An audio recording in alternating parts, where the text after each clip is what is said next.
Hey, I'm Colin Faulkner with Roofing USA. I'm the commercial service representative, and I'll be walking you through a commercial roof inspection.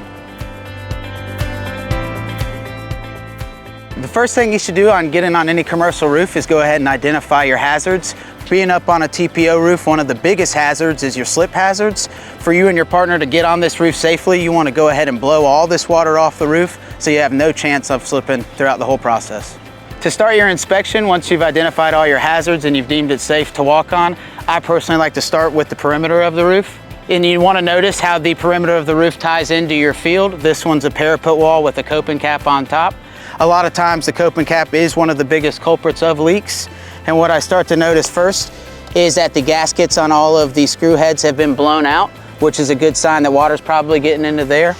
I also want to check all of the seams on the coping cap, check for any voids, see how this metal's splitting, because you can see water coming out of it now. You also notice that they've done some previous patchwork on their seams, which just due to over time or UV rays has started to fail. While you're already up here, it's probably safe to go ahead and grab your measurements so you can put that in your file. It's a 1 foot coping cap with its highest wall being a little bit over 1 foot. While assessing the perimeter, we noticed that one of their parapet wall sections has sheet metal all over it. So a big thing with that is we want to check how that transitions into the parapet walls. We want to see how that transitions into the field of the roof.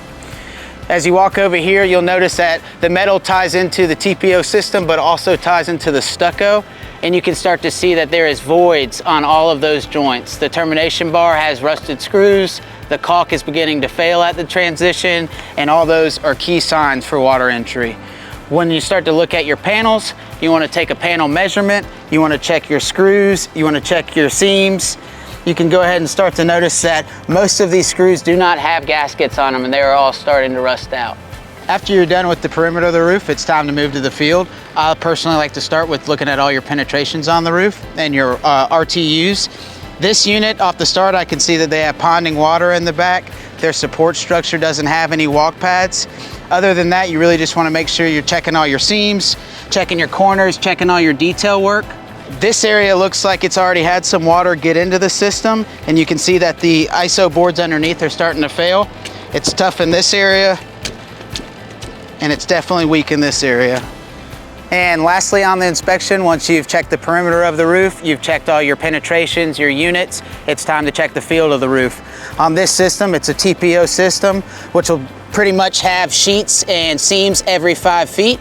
You want to go ahead and run your probe down the seam and make sure you're looking for cold welds, you're looking for debris, and you're looking for fish mouths.